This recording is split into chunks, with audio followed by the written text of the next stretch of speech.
Nama Michael Jordan selalu identik dengan karir legendarisnya bersama Chicago Bulls.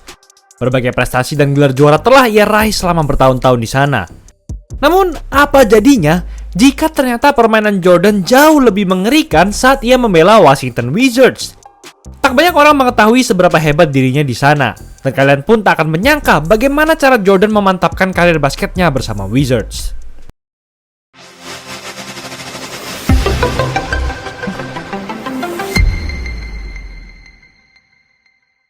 Sebagai pemain terhebat sepanjang sejarah NBA, Michael Jordan tentu memiliki perjalanan karir yang menarik. Model permainannya mengubah standar bagi seorang guard pada saat itu. Pencapaian-pencapaian bergengsi pun Jordan raih dengan mudah, mulai dari 5 kali MVP, Defensive Player of the Year, 14 kali All-Star, 6 kali juara NBA, 6 kali MVP Finals NBA, dan masih banyak lagi. Ditambah dengan mentalitasnya yang luar biasa kompetitif, Jordan telah menjadi salah satu ikon utama tak hanya dalam dunia basket, tapi juga dalam dunia olahraga secara keseluruhan di seluruh dunia.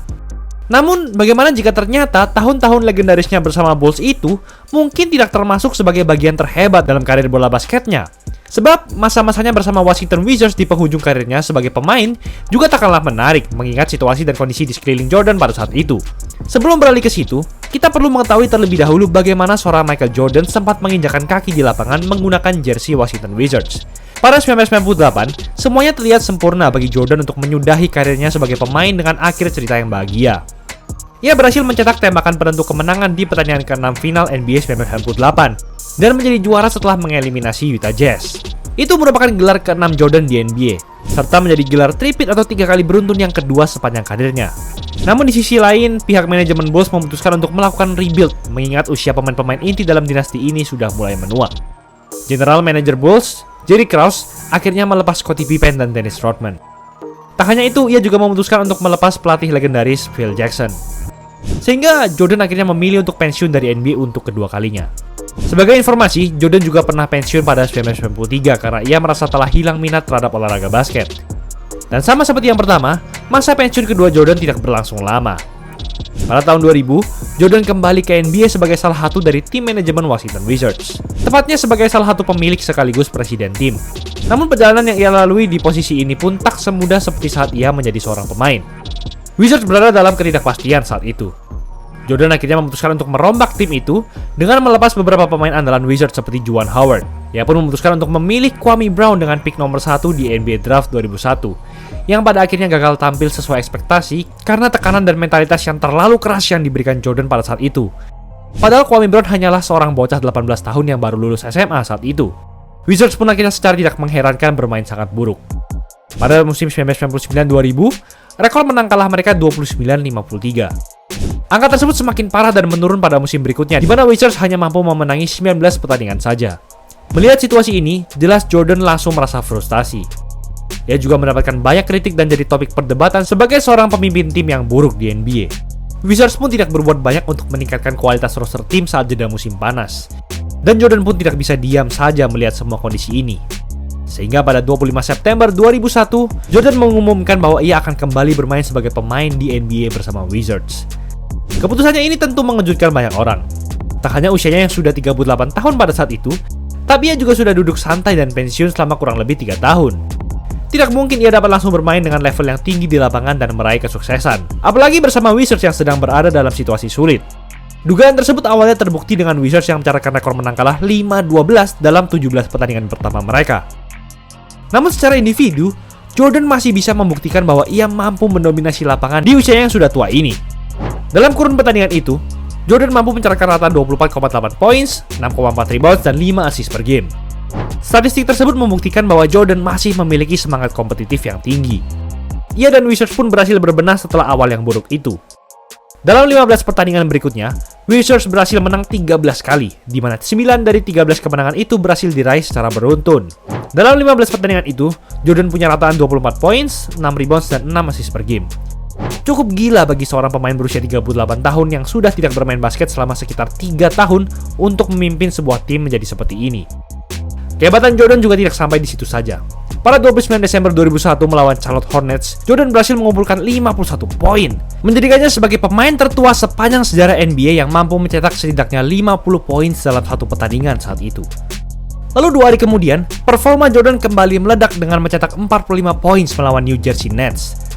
Dan pada 4 Januari 2002, saat Jordan berhadapan dengan tim lamanya Bulls, ia kembali berhasil mencetak 29 poin.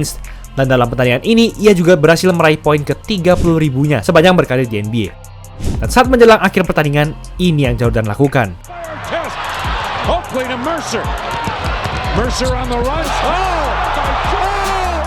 Jordan langsung menunjukkan bahwa ia masih ada di NBA untuk bermain dominan.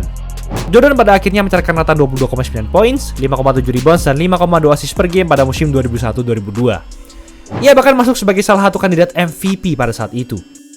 Meski begitu, seperti pemain-pemain yang sudah cukup tua pada umumnya, Jordan juga mengalami masalah cedera pada kakinya. Itu sebenarnya sudah dialami Jordan sejak Desember 2001. Namun dengan mentalitasnya yang luar biasa, Jordan memutuskan untuk tetap bermain sakit-sakitan dan ternyata ia tetap mampu memberikan performa yang impresif. Sayangnya menjelang akhir musim, tubuh Jordan tidak bisa menahan hal tersebut, sehingga ia harus absen dalam 12 pertandingan beruntun.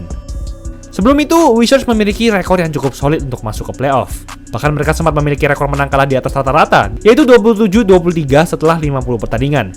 Cukup hebat dengan susunan roster Wizards yang hanya mengandalkan Jordan. Tentu ini merupakan perkembangan pesat setelah musim lalu di mana mereka hanya menang 19 pertandingan saja. Namun saat Jordan mulai absen, performa Wizards langsung menurun drastis, hingga akhirnya mereka gagal masuk playoff dengan rekor 37-45. Memasuki musim berikutnya, entah bagaimana Wizards masih tidak membuat perubahan signifikan. Sehingga lagi-lagi Jordan yang sudah tua bangka itu harus menggendong Wizards sendirian di lapangan. Cedera yang ia alami pada musim sebelumnya pun membuat Jordan tidak sepenuhnya bisa tampil hebat. Ia memang masih sering memberikan produktivitas yang tinggi di lapangan.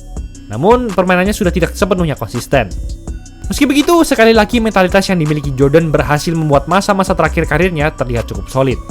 Di usianya yang sudah 39 tahun, Jordan berhasil bermain dalam 82 atau semua pertandingan sepanjang musim reguler. Selain itu, ia juga masih bisa mencatatkan rataan hingga 20 poin, 6,1 rebounds, dan 3,8 assist per game. Jordan juga dipilih lagi menjadi All-Star pada musim itu. Permainannya di Wizards memang tidak sedominan saat ia di Bulls, dan ia juga tidak mendapatkan penghargaan sebesar masa-masa mudanya. Namun, masa-masanya bersama Wizards membuktikan bahwa ia masih bisa menjadi pemain yang hebat kapan saja, meski usianya sudah semakin tua.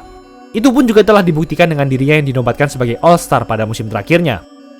Belum lagi ditambah dengan kondisi kakinya yang semakin mengkhawatirkan. Jordan dapat memberikan performa yang hebat sambil menahan rasa sakit. Sebagian besar pemain berusia tua yang sudah mengalami kondisi itu pasti sudah memutuskan untuk pensiun. Paling tidak hanya bermain setengah-setengah. Namun, Jordan tetap bermain maksimal. Dan itu juga yang menjadikannya sebagai pemain terhebat sepanjang sejarah NBA. Itulah episode kali ini. Jersey free custom design 100.000 per setel cuma ada di Easy Sportswear sampai 31 Desember aja. Gas buruan di check out. Jangan lupa like, comment, dan subscribe agar channel ini bisa berkembang dan menghasilkan video menarik lainnya. Thanks for watching, I'll see you in the next video.